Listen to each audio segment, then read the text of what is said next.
And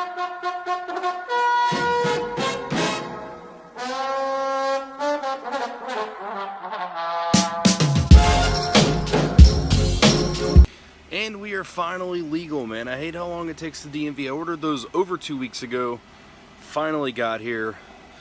It's amazing how the DMV will drag their feet, but yet if they need something from you, they'll make sure that they get it when they need it. But at least it's done.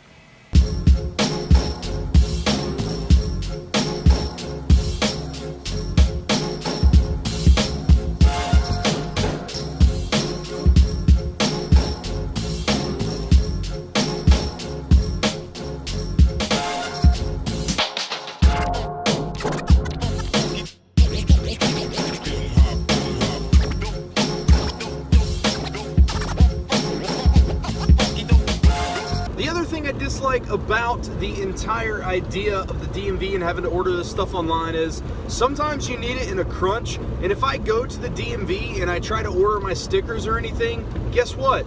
They still have to mail them to me. And then they're like, oh, you can shop online and man, it'll save you money. And it's $1 cheaper. It's like almost $50 to renew your registration. I get to save $1. And if I need it in a crunch, if I go down there, all they do is basically just do it online for me, and then they still mail me the stuff. I really dislike that, man.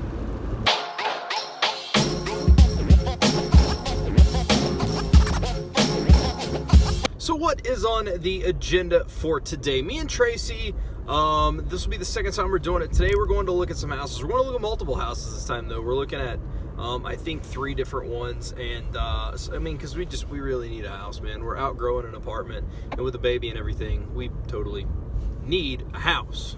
The problem with the housing market in Bluefield is there's not really a lot of middle ground places. You'll find a house that's like $20,000, and it's exactly what you expect it to be. But then like other houses are like 2, 3, 4. There's houses in Bluefield upwards of $500,000 that are clearly not worth that much. And it's really hard to try to find a house in the area because I could move to a much bigger city with a lot more opportunity and buy a house for a lot cheaper in a much nicer area. You know what I mean? So it makes the housing buying experience just a little bit tough. Now, me personally, I am all for moving, and I would love to see Noah be in an area where there was more opportunity for him, go to better schools and stuff like that, especially as far as colleges go. And, you know, but we just, you know, we keep sticking around here. And that's the thing about Bluefield is it's hard to get out of the area. And a lot of people, once they move, they just end up right back here. And I think the other problem with the housing market in Bluefield is mainly it's people who are just putting their houses up for sale that don't actually want to sell them. They put it for a ridiculously high amount, and it's like, if somebody offers, then we'll entertain the idea, but we don't really want to sell it. But we want to say, hey, look, we're totally trying to sell our house. And it just, I don't know, man, it sucks. Now, obviously, I'm not going to film anything on this house buying excursion because I think some of these houses are still people live in them, kind of like last time, and obviously that's a complete breach of their privacy, and I'm not about that. So I don't know, we'll try to figure something to do today, probably talk a little bit about something kind of like I'm talking about the houses right now. That way we get a video, and hopefully a decent video at that. Maybe later I will talk a little bit about the Ric Flair documentary. I wanted to the past couple of days since I saw it, but I just haven't had the opportunity to yet, so I might talk about that a little bit later. But yeah, I just wanted to tell you guys that's kind of what's happening today. So today may be a slow moving vlog.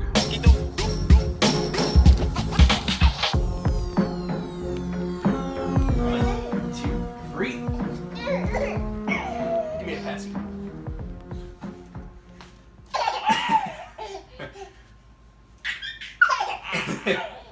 All right, we're getting ready to go look at houses, but I just had to show that he's got a Winnie the Pooh hoodie, but his hood has ears on it. What do you think about that, buddy? That's hard to probably see on the camera. Yeah, well, I tilted the camera up so you can kind of see him. So, you like that?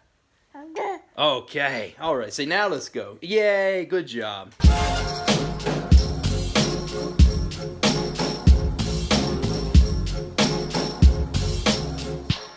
We're home. It went okay. Trey, what do you think? Any words? It was okay. We're still pretty much sold on the... I wouldn't say sold. Well, we liked the first house that we looked at, not today. I mean, it was okay too, but the house we like the most is still the one that we looked at the very first time we went and looked at houses. That's still our favorite. We're probably going to look at a couple more, but I don't know. It seemed okay, did it not? It was alright. So, hopefully... And there was a really nice one with too many hills. Yeah, there's a really nice one that was just in just a... Which I knew because I spent a lot of time there when I was a kid, and it's hill. You go up a hill to get to it, but then you have to go over, and then down another huge hill, and then up another huge hill to even get to the place. So, and then the driveway was a hill. Everything was a hill. Super nice, but super hilly. Bad for winter, right? Anyway, that's an update on house hunting. It's going okay. Not, you know, well, it's not bad. We're just taking our dear sweet time because we want to find the right place, right? What are you talking about? All right, so we've got Noah got home, put him to bed. Tracy's going to go to sleep right now. I'm just hanging out, getting some videos and stuff edited, and then probably just gonna hang out and watch basketball the rest of the evening. Not much else really that I've got happening. But it did say that I did want to talk briefly about the Ric Flair 30 for 30. And let me tell you something, man.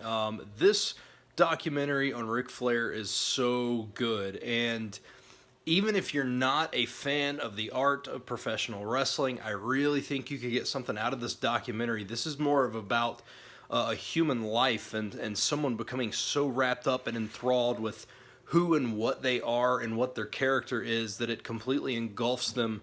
And man, this documentary is so good. Like, I don't want to give a lot away because it is still new, and if you're, you know, if you haven't watched it, you do plan on watching it, but they go into depth on Flair, man, like from his training, from him quitting, and Vern Gagne telling him not to, and basically bringing him back, and just going through a whole bunch of stuff. And then, of course, towards the end of the documentary, went to the super sad stuff with his son Reed passing away, and it was a roller coaster of emotion, just highs and lows. And it was just such a good story. As I've said before, Ric Flair is one of my favorites, if not my favorite ever. Like, I love Ric Flair. I love everything that he did and has done for the art of professional wrestling. And Flair is one of those rare guys that is a good talker. He has charisma, but Flair is one of the rare ones that has the ability to actually wrestle as well. Because a lot of your big-name wrestlers and the guys that you know, they obviously can wrestle, but they're not as technically sound, like your Hulk Hogan's and stuff like that. Fantastic charisma, and I love, look, Hulk's one of my favorites. I love Hogan, but Flair just knew what he was doing, man, and he always excelled and made everyone that he worked with so much better. And this documentary, man, was so good. Like, I wish it lasted like another 2 hours. Just, man, hearing the stories, and It was good. It may be the best 30 for 30 to date. So if you haven't checked out any of the 30 for 30s, highly recommend it. Even if you're not into sports, you would enjoy it. Like, I've watched some 30 for 30s on like tennis and stuff, and like, even though I don't follow it, super entertaining, man. Great filmmaking. I always appreciate great filmmaking. Super good stuff. Highly recommend. Now, another thing I want to talk about, if I want to know, do you guys have VR? Do you use VR? I've used VR a bunch. I've used the PlayStation one, and I've used the HTC Vive, and man, I really want to get a VR system. Obviously, I can't do that right now because they're super expensive, but man, I really want to get one. Like, what do you guys think? Is it worth it? Is it not worth it? Have you guys played it? Like, I know the price tag is pretty hefty, but just let me know what you think about that down below. Let me know what your thoughts on the VR console or VR systems are, regardless of what it is. I'm really struggling because I want one really bad, but I also know that would be kind of irrational for me to purchase right now, but I'm really thinking about it. But guys, I am going to end the vlog here. It's just been it's been a tiring day going out. We looked at 3 houses today, and they were all over the place, so we had to drive a bunch and stuff like that, from Falls Mills to Springville back, and it's been tiresome. So I am going to end the vlog here. I'm going to get it edited, get it up for you guys and all that stuff as per usual. But yeah, thank you guys for watching. I hope you enjoyed today. I've been trying to step my edit game up a lot. I know I do that a lot, and then I'll kind of slack off, but man, I really want to bring top-notch quality, top-notch editing to my videos, and I hope that you guys have enjoyed it. It does take me a lot longer to edit, obviously, but I don't mind. Hopefully you guys are finding entertainment in it. But guys, thank you so much for watching. I hope you enjoyed today's episode, and I will see you guys tomorrow.